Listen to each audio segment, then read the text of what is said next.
Nate Kauffman is a numbers guy, and it's a good thing because he studies a lot of them. He has loved numbers ever since he was a kid. Hi, I'm Dave Price. Now, Nate is the Federal Reserve Bank of Kansas City's senior vice president.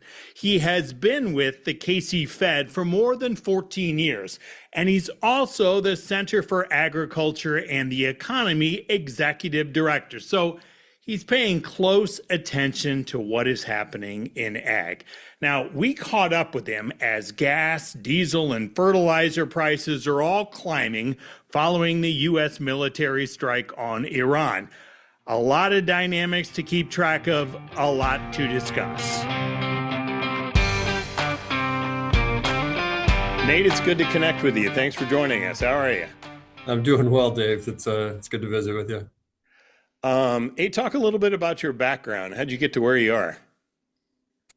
Yeah, I'm with the Federal Reserve Bank of Kansas City. I live in Omaha. I have been with the Fed now for 14 years. And, just as a bit of background, I am an economist by background. I was at Iowa State for a while and then moved to Omaha for the job at the Fed. And now typically the way I tell people what I do here is I represent the Fed in Nebraska, but then also lead the work that we do in agriculture. Okay, so when you're a little kid, 6 years old, when most of us at that age were dreaming about playing professional sports, you decided you wanted to grow up and work for the Fed? I was doing a little bit of both of those, Dave. So actually, I was pretty into sports. If you asked me at 6 years old, I was probably going to be a shortstop for the Detroit Tigers. And I was really into statistics and averages. And you might remember that we didn't have all the modern tools of keeping Yeah, track of things back in those days. So I think that actually helped me hone my math skills. That was helpful later on. very much so. For me, it was shortstop for the St. Louis Cardinals. Until reality set in that I lacked the skills necessary to be a real athlete. Yeah, well, Ozzie Smith was always one of my favorites too. So those were good times. Amen. All right. So what do you like? What's your day to day? You have to deep dive so much data. How and what are you looking at?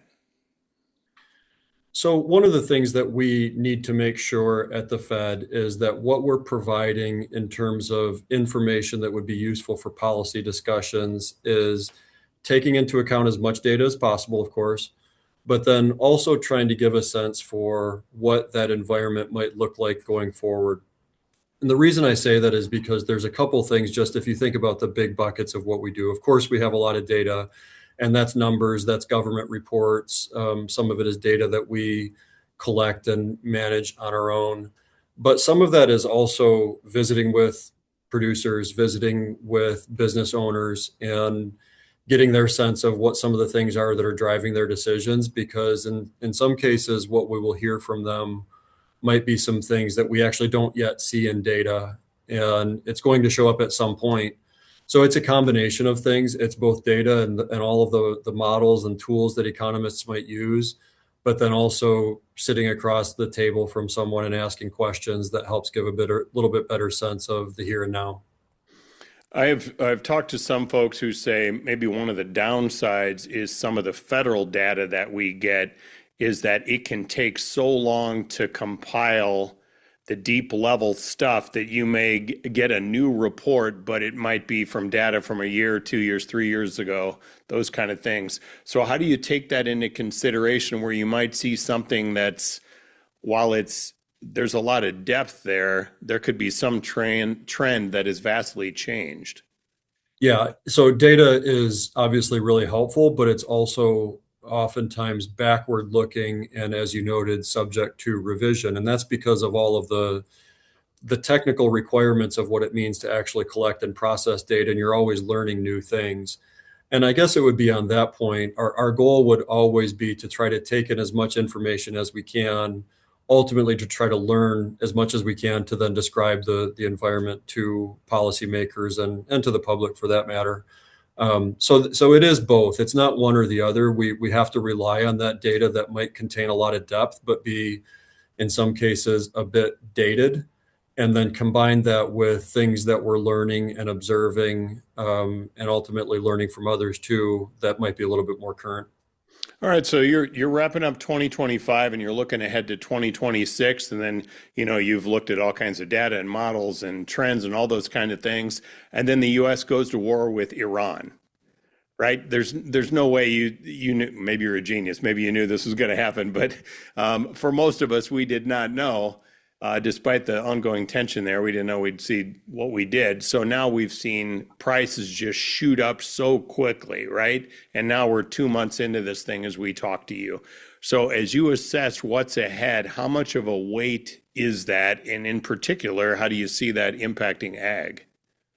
Yeah, another extreme example of what you just described was March of 2020 with the pandemic. Sure. There was a world that we thought that we knew the months prior to that, and then March and April of 2020 suggested that we can't rely on much information that we had before that. This might not be quite to that extent because I think there's actually a fair portion of the economy that hasn't been all that affected by the conflict, notwithstanding obviously the global severity of it.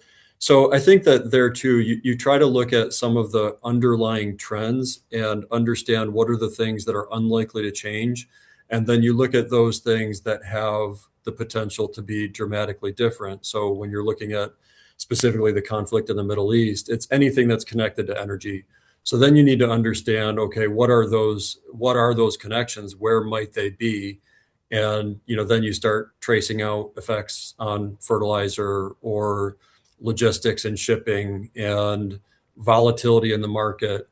So there's not really an end to where those things are. You're trying to understand as many of them as possible and then trying to leverage the data that you have to determine ultimately what we think the effects are going to be in aggregate. So with what you're watching, how much longer the pressure, especially on the energy side of this, we're 2 months in.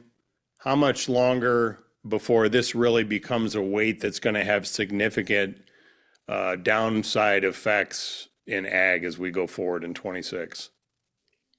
Yeah, I think for ag specifically, there's probably a couple of things that I might highlight and specific to fertilizer markets. Hmm. The timing of the conflict was such that it actually had a relative, I don't want to understate it, but a relatively minimal impact financially on a lot of producers in the United States because they had already prepaid, as they typically do in most years, for a lot of their fertilizer needs. That might not be the case in the rest of the world. So there's a couple things then that I would point to. The first is I think that you'll probably see some effects in other parts of the world as it relates to fertilizer use and application and potentially even yields than what you would see in the US. And then depending on how long it goes, of course, if you started to get into the fall season when fertilizer would typically be prepaid in advance here, if the conflict were to last that long, it's possible that there might be other effects that happen that swamp it. But as it relates to fertilizer costs, I think that's what you would look for. So you would look first for, I think, the effects on buying from other parts of the world where the seasonality might be relevant there, or you would look maybe closer to harvest and into the fall when prices would have maybe a more significant impact here.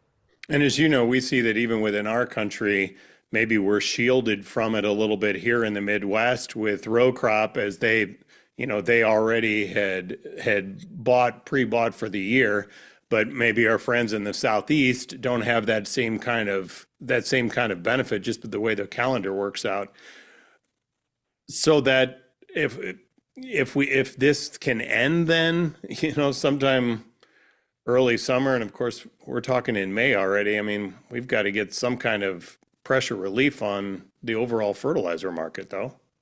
Yeah, and I think you make a good point there that there could obviously be some regional differences, and we might talk about this, but even as it relates to the overall financial picture in agriculture, there's a story of the aggregate, and then that story doesn't always fit depending on what regions or what segments of the industry we might be talking about. So that's the other challenging thing when it comes to describing the economic environment for the purpose of policy at a high level is we oftentimes can't go into all of the details that we would like to go into, recognizing that there's going to be some variation as you start describing that. So how much more can some of these producers handle if if margins are already not where they need them to be, if these trade deals have not exploded demand as a way to maybe provide some relief? Now they've got the additional burden of energy prices, fertilizer prices. How much more can they handle? So it depends who we're talking about here because there's some segments of the industry that are still okay. And, if what we're focused on is the heart of the Midwest and thinking about corn and soybean production Hmm. as an example, first it's worth noting that actually prices have come up some.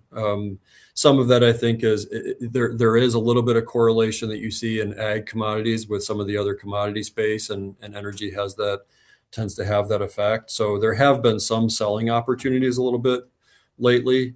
We've looked back to the earlier discussion about the data. We've looked at this a lot, and from what we can tell, there's about 15 to 20% of the industry specific here to thinking about corn and soybeans again, that is probably facing some real pressure. But there is a large segment of the industry that has really been pretty stable. And there's a number of reasons for that. We could talk about the really strong income years of 2021, 2022. We can talk Hmm. about record or near record land values. And for those that have equity built up in that real estate, that matters a lot.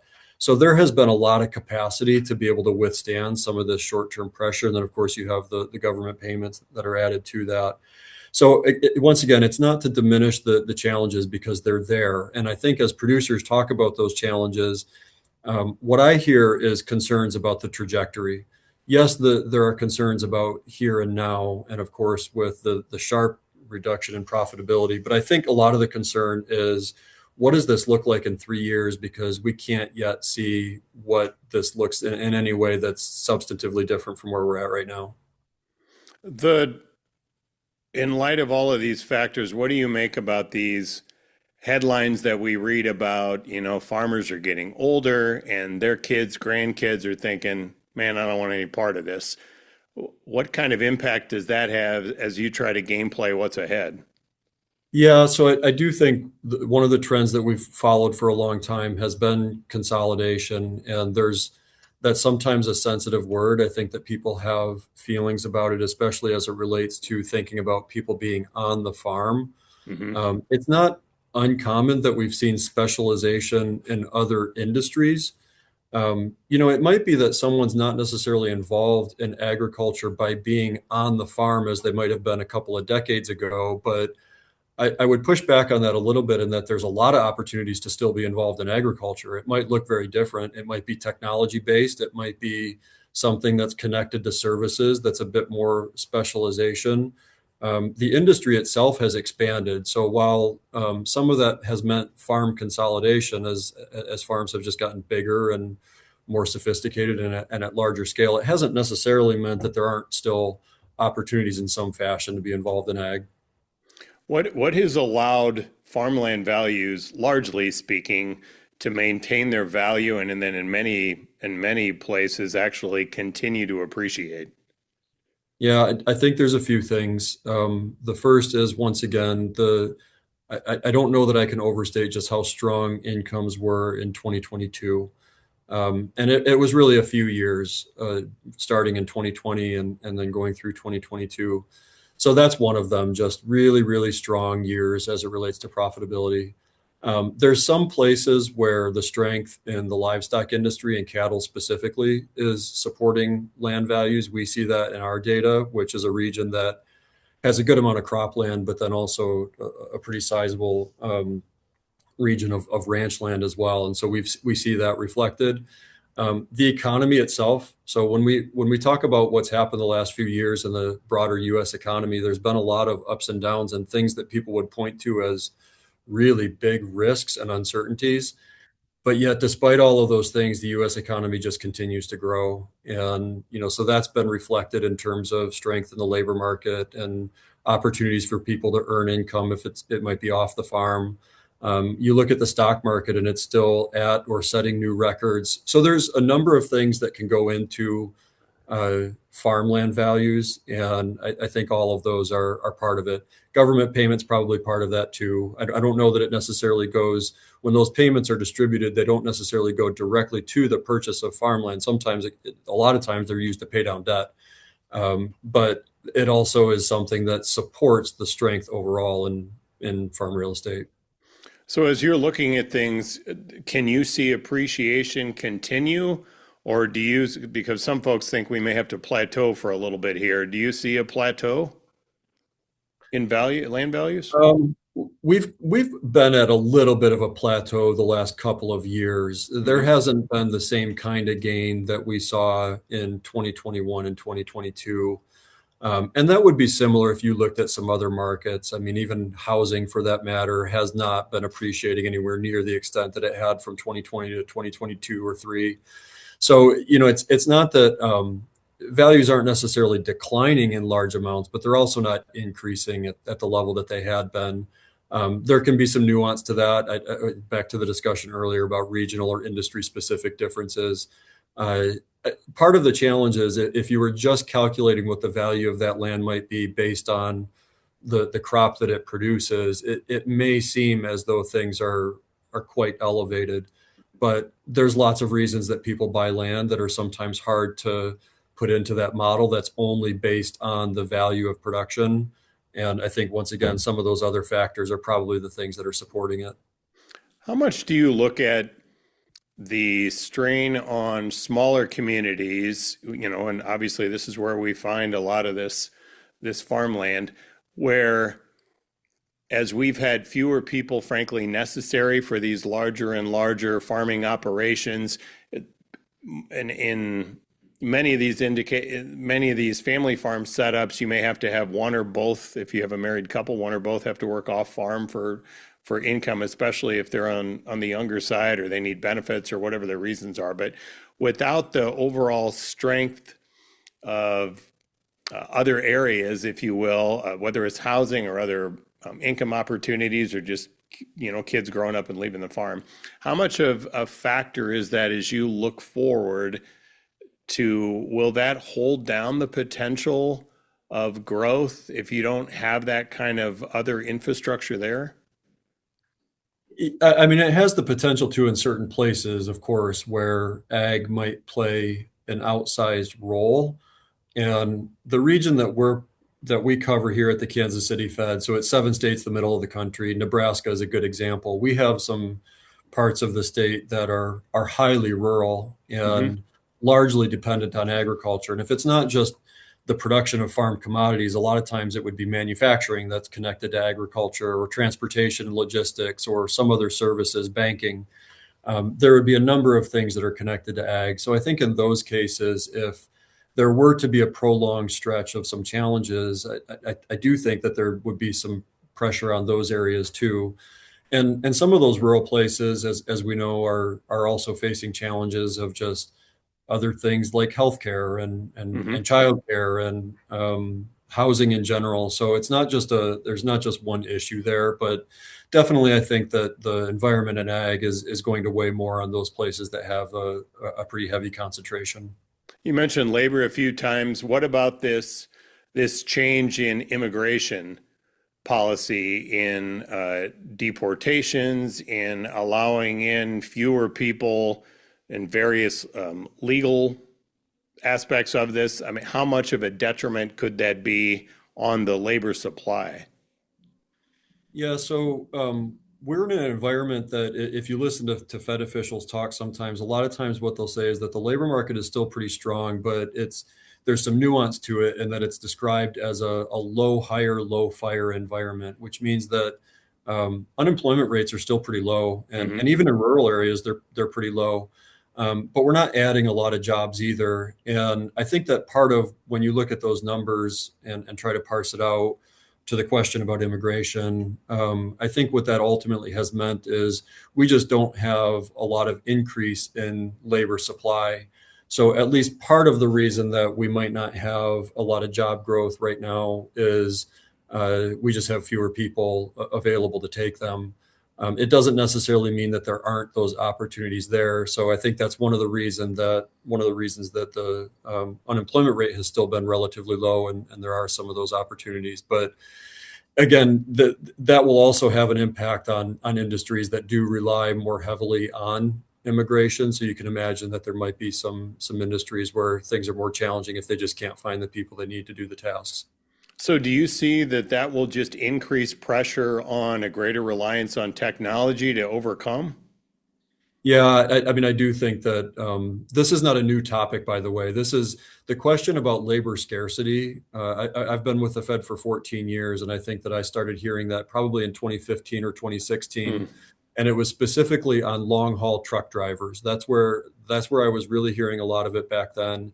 The pandemic exacerbated some of it with availability. So this question of labor scarcity has been around for a long time, and businesses, manufacturers have thought about how to automate to try to address that. I think some of those challenges with demographics, baby boomers retiring, have meant that we're just seeing that play out a little bit more now, and so producers are needing to have to figure out how to automate something or how to leverage technology. Of course, this is where AI enters into the conversation.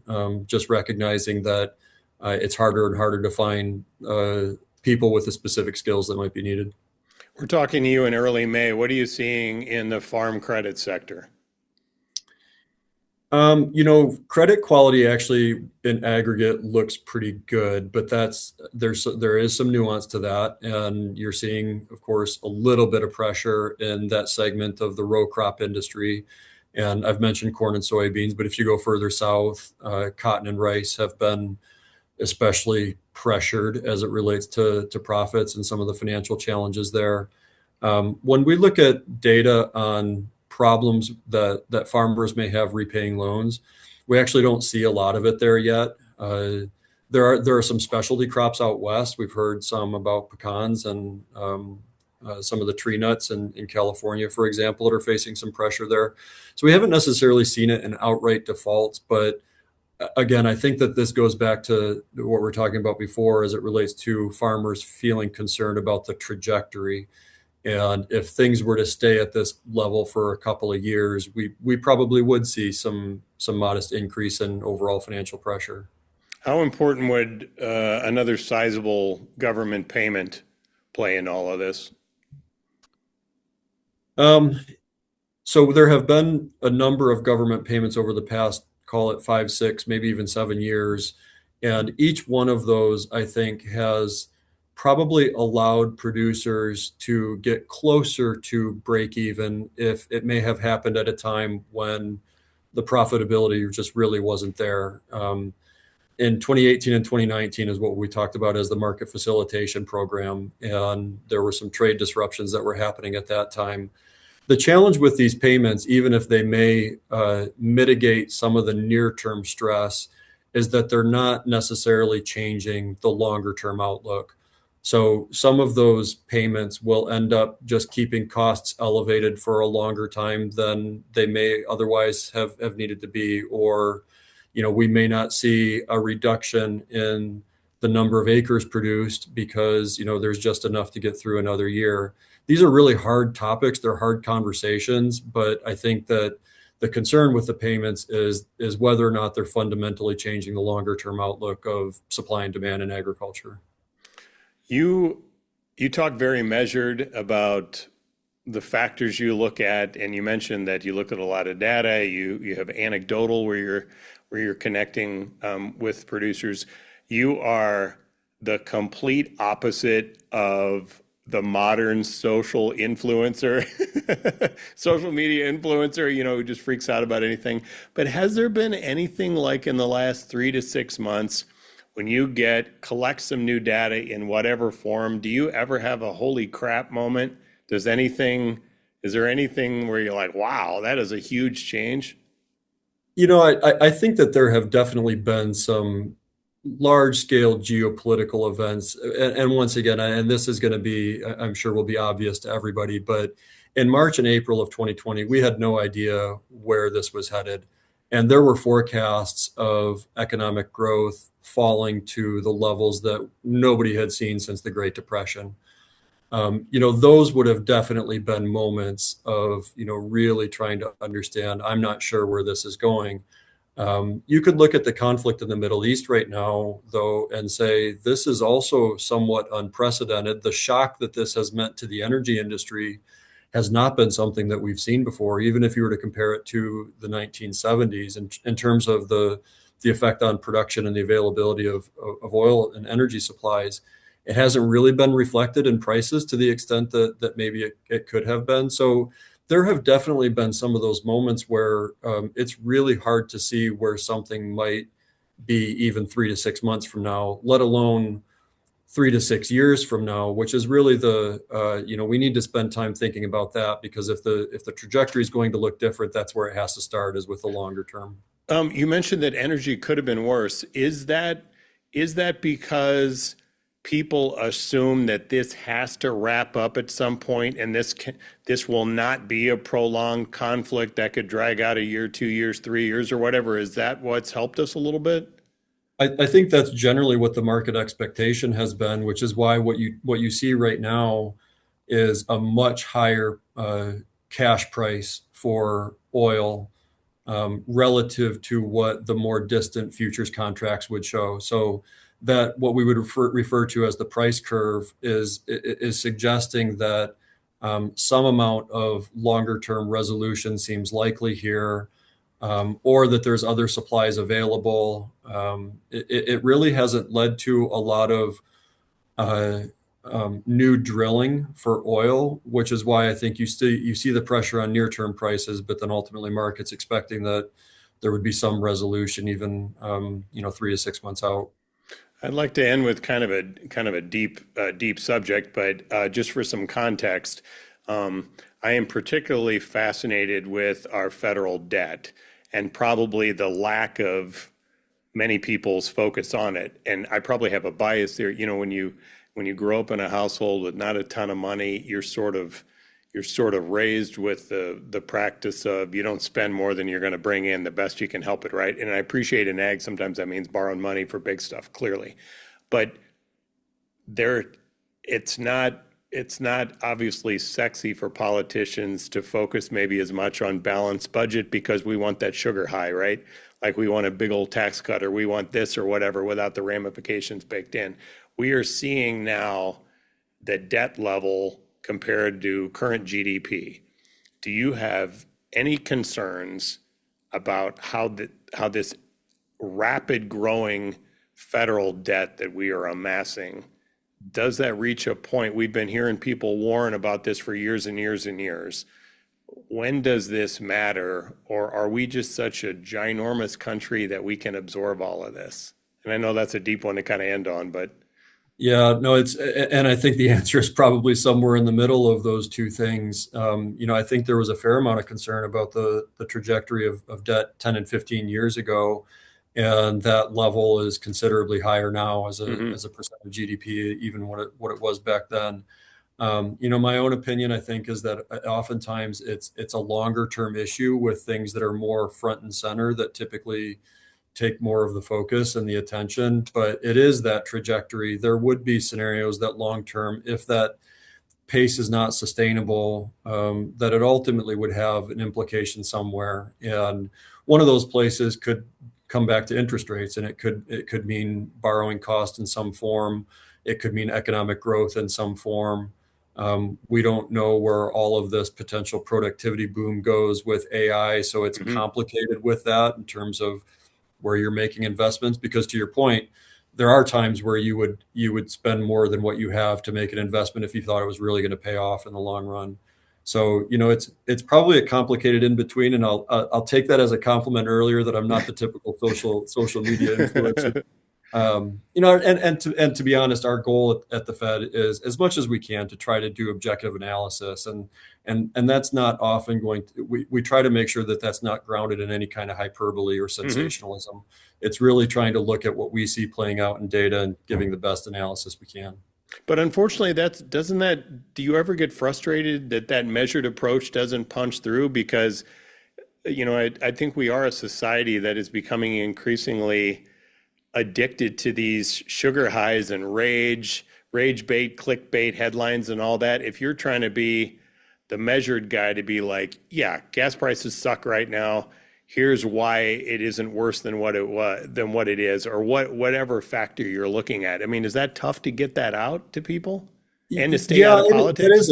it is a challenge. I think just to your point there, I think people are naturally wired to pay attention to those things that come across that are maybe surprising or shocking or something along those lines.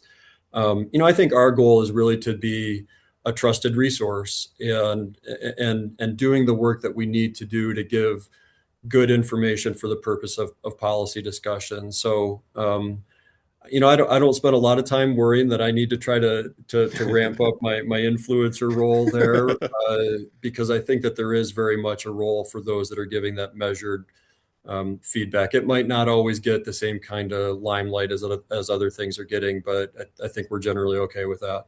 You have a bunch of kids, right? You have 5 kids? I've got four of them. That is a bunch. And actually my youngest, his birthday is today. He's 14 years old. My point to that is, while I am trying to provide a compliment here, I in by no means do not mean that your information is not important. You clearly have a woman on this earth who finds you plenty sexy enough, and and you're providing what you need. So Yeah, no, like I said, I think there's a role for what we do, and yeah, the kids are their own challenge onto that too. that's a whole separate podcast. Yep. Hey, Nate, really appreciate the perspective, and thanks for the deep dive into a lot of these things. I think it's important to get this kind of measured approach and balance out there as we try to weigh what the heck's going on. So we really appreciate it. Yep, that sounds good. Thanks, Dave, for having me. So I guess Nate Kauffman and I have a little something in common. We never made it to the big leagues as a shortstop for our favorite baseball team growing up, but we probably wouldn't have connected like this. So I'm thankful to Nate, and we appreciate his time here on the podcast. Now, did you know that each week the American Farmland Owner newsletter comes out, and it includes the latest analysis, farmland trends, and interviews with key thought leaders influencing farm ownership and investing? Did you know that? Well, now you do, in case you didn't. Comes out every week. It's free, and you can find it right now at AmericanFarmlandOwner.com. Thanks for joining us this week on the podcast, and thanks for caring about the future of our farmland.